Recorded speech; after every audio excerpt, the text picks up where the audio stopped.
Signor Sindaco, quanti abitanti conta la comunità di Campocalabro? Beh, gli abitanti di questo comune sono 4.540 al 31 dicembre del 2018, è l'ultimo dato Istat ufficiale. Ovviamente il 2019 ha registrato un piccolissimo incremento, ma non abbiamo ancora il dato certificato dall'Istat. Signor Sindaco, poiché lei è nato e cresciuto in questa piccola comunità, potrebbe spiegare in generale che cosa significa per lei farne parte? Beh, l'appartenenza a una comunità mediamente racchiude in sé sensazioni, consapevolezze, ricordi e speranze. Per me fare parte di questa comunità significa rimanere fortemente ancorato alle mie radici, alla mia storia personale, alla storia personale della mia famiglia che abita in questo comune da più di 150 anni. Quindi diciamo che io non riesco a scindere la mia persona dall'appartenenza a questa comunità, quindi mi sento, a prescindere da quello che è il mio ruolo istituzionale, parte di un unicum che è formato da tante donne, tanti uomini, tante storie, tante esperienze diverse che hanno avuto la fortuna, io dico, di dipanarsi in questo piccolo fazzoletto di terra, poco più di 8 km quadrati, sull'estremo lembo della penisola. Secondo lei, quali sono i vantaggi e gli svantaggi nell'appartenere ad una piccola comunità? Ma appartenere a una piccola comunità significa essere parte di una grande cosa, mentre abitare in una grande città significa essere parte spesso di piccole cose, il condominio, la strada, il quartiere.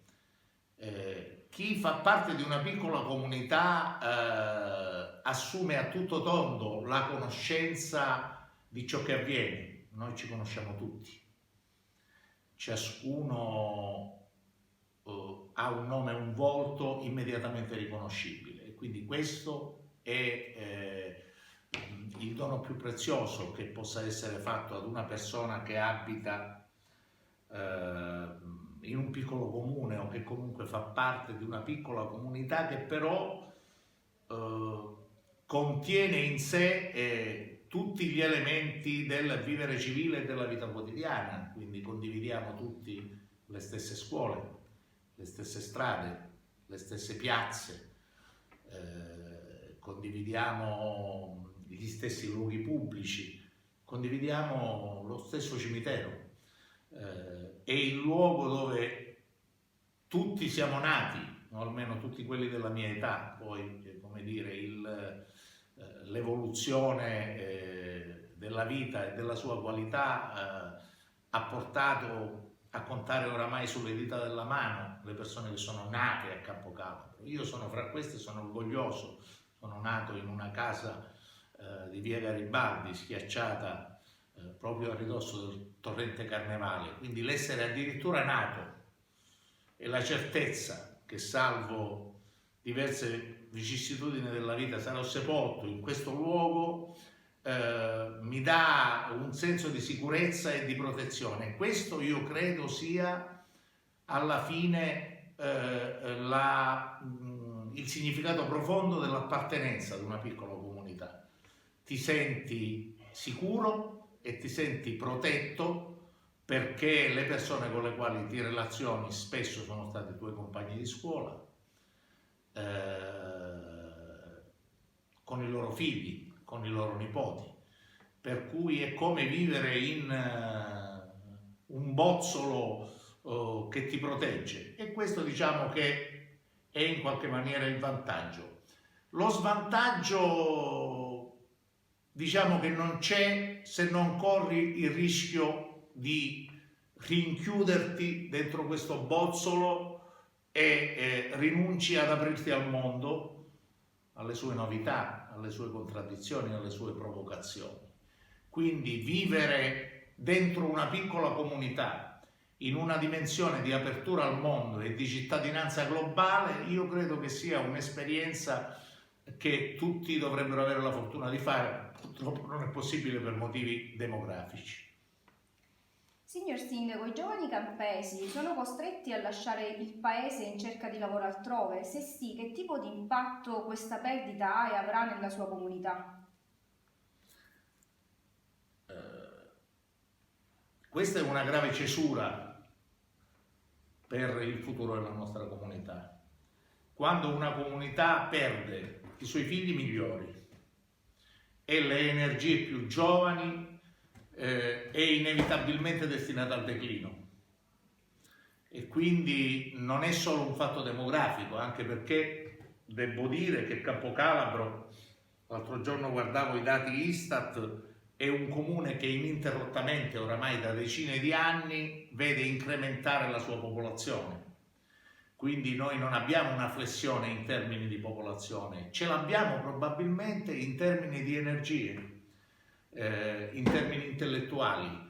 Mediamente un giovane che va via è un giovane che ha studiato, sul quale la sua famiglia, i suoi genitori in particolare, ma la sua comunità ha investito energie e ha investito risorse economiche. Noi abbiamo una scuola con circa 550 alunni. Mantenere questa scuola ha dei costi importanti per il bilancio del nostro comune. È un investimento nell'educazione che poi noi smarriamo e perdiamo nel futuro, perché le persone sulle quali abbiamo investito lasciano questa terra e trovano lavoro altrove. Lo trovano altrove perché spesso il lavoro che trovano qua non è qualificato e non risponde alle loro aspettative, o addirittura molto più semplicemente, in maniera, come dire, desolante, non c'è. E quindi assistere continuamente alla partenza di tanti ragazzi che io vedo qua d'estate e poi la mattina del 1° settembre improvvisamente spariscono, è una cosa molto triste. Però devo anche dire che c'è una quantità inaspettata di giovani che si incaponiscono a rimanere in questo luogo. Si incaponiscono a cercare nelle pieghe di questo nostro tessuto sociale uno spazio che sia adeguato alle loro aspettative e alle loro speranze. Quindi io ritengo che questa battaglia non sia persa. Noi dobbiamo lavorare perché permangano le condizioni che permettono a quei pochi di rimanere e si creino condizioni per chi invece, e sono in tanti, in tantissimi, lavora fuori, ha un pezzo della sua vita oramai fuori da questo paese, ma riconosce ancora questo paese come casa propria e ci vuole tornare. Signor Sindaco, a Campocalabro ci sono diverse associazioni e il paese risulta socialmente attivo. Prima di diventare il sindaco di Campocalabro, lei è stato dirigente regionale e capogruppo scout della comunità. In base alla sua esperienza personale, perché queste associazioni sono importanti e come la comunità trae beneficio da esse? Ma la mia esperienza nello scoutismo probabilmente ha determinato anche il motivo per il quale io oggi mi ritrovo qua, a 62 anni, a mettermi al servizio di questa comunità. Mi ha fatto capire come si può essere utili agli altri, mi ha insegnato con la dimensione educativa dell'imparare facendo, come si può crescere, e quindi è un'esperienza educativa che ha segnato profondamente la mia vita. Il gruppo del quale io facevo parte, sono stato dirigente, ha festeggiato 2 anni fa i suoi 50 anni di vita.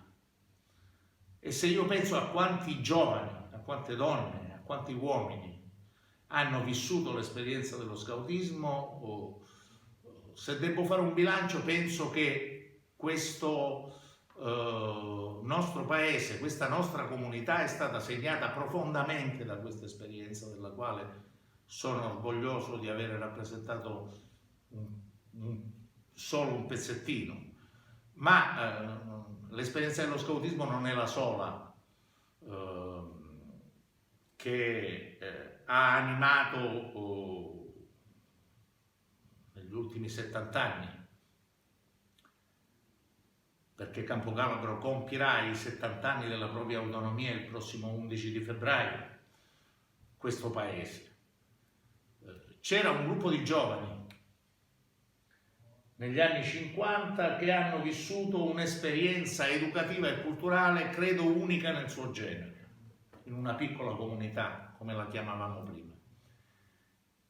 Era il CUC, il Circolo Universitario Campese, cioè negli anni 50, all'inizio degli anni 50, i giovani universitari di Campocalabro, che non erano tantissimi, hanno messo assieme le loro risorse intellettuali, il loro entusiasmo e la loro energia al servizio di un'esperienza relazionale che ha segnato profondamente anche la storia della nostra provincia, della nostra regione, direi d'Italia. Voglio ricordare che del CUC hanno fatto parte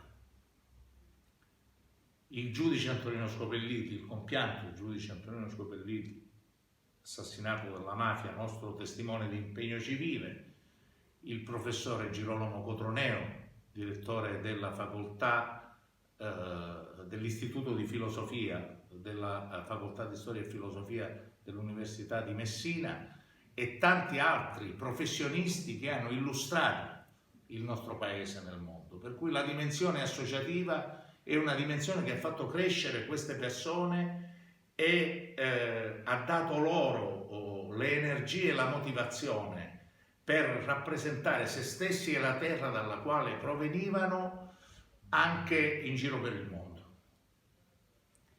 Dunque, Sindaco, ci sono altre motivazioni che l'hanno portata, a parte la sua esperienza dello scautismo, a diventare sindaco di questa comunità?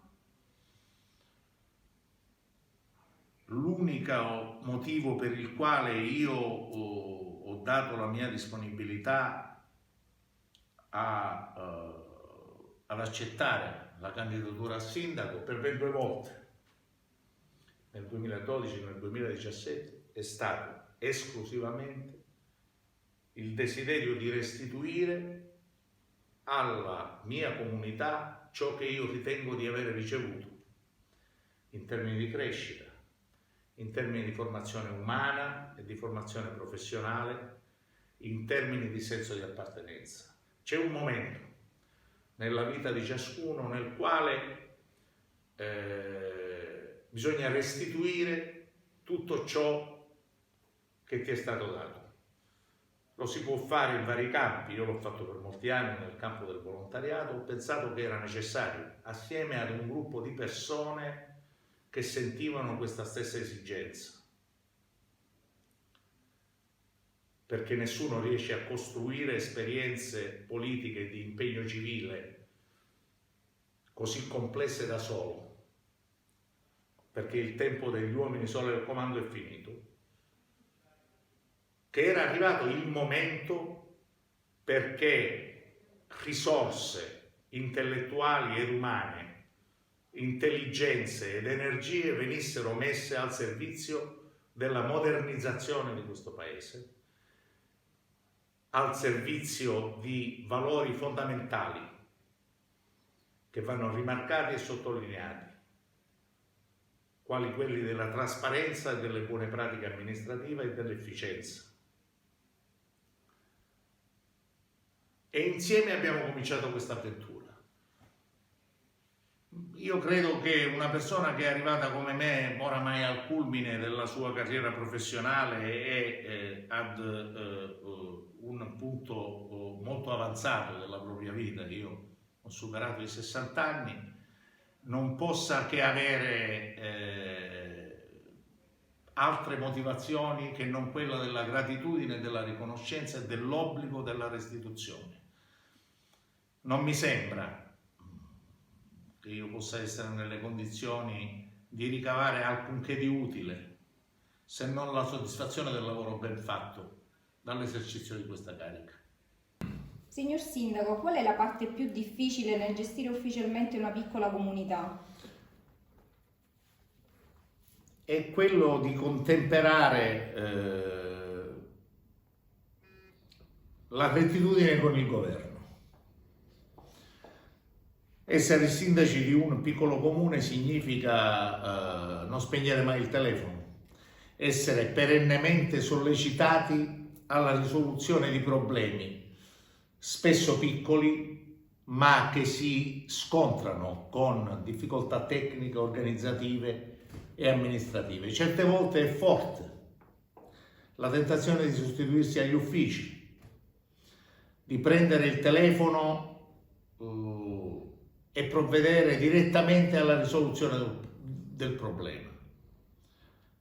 Questo, se da un lato può dare l'impressione dell'efficienza, io non credo sia un bene per la macchina comunale, perché una macchina comunale è tale solo nel momento in cui vi è un'assunzione completa di responsabilità da parte di tutti quelli che contribuiscono a farla camminare. Quindi spesso mi è capitato di ritardare la risoluzione di un problema che avrei potuto probabilmente risolvere 24 ore prima, perché ho chiesto che le pratiche amministrative relative alla risoluzione di quel problema venissero studiate, approfondite ed assunte in maniera regolare e corretta. Questa è la parte più difficile, resistere alla tentazione di fare da sé.